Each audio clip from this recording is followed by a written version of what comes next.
In this video, I will be telling you what to look out for from Sundance 2022 Film Festival. I've watched about 20 movies. Everyone say a prayer to my wallet. We won't know when most of these will come out or anything for quite some time, but just put these names on your radar. Let's start with some docs.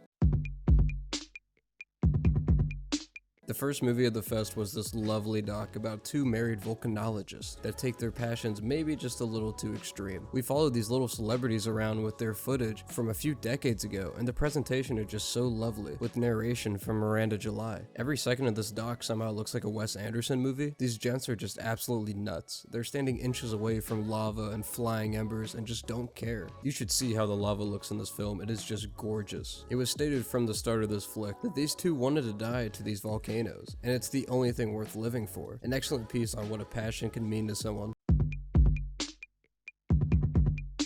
This doc is probably the most challenging quest of all the docs this year, giving a spotlight to old extremists that are mostly trying to rejoin society. As they mentioned, some of these terrorists graduate the program and learn nothing, but this doc is also a great introspective on how little they know. They take classes on critical learning and learn about like Freud, because they're just so uneducated. The filmmaker lived in the area for 7 years, and her life was threatened a few times in this documentary, eventually getting banned by the country. The filmmaker highlights how these men were all radicalized when they were in their teenage years, and how the constant bombings from Americans helped them in their radicalization efforts. This is not a piece of propaganda, and I highly recommend watching it with an open mind.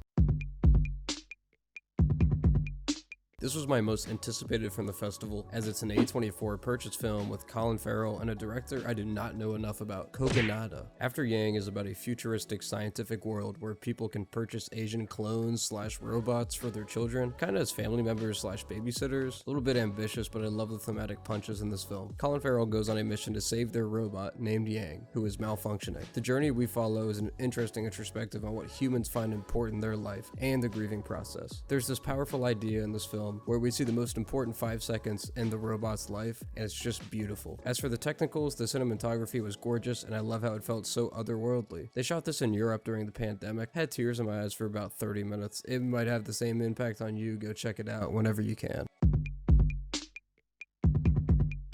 Easily the most ambitious film of the festival, a flick from the Philippines where an old screenwriter gets hit on the head by a TV and gets transported in the world she created. Obviously extremely meta, but this movie is also just damn charming. We get some classic opacity effects that any of us could do in Premiere. You can tell the budget was small in this, but made by a lot of people with their heart in the right place. This film took about 3 years to make, and even at midnight this held my attention for the entire runtime. It feels like a filmmaker's movie where you'll appreciate a lot more if you appreciate the art behind the camera. You can tell why this was at Sundance. It's definitely a festival movie. I hope this gets some love from other people because this was my surprise of the festival.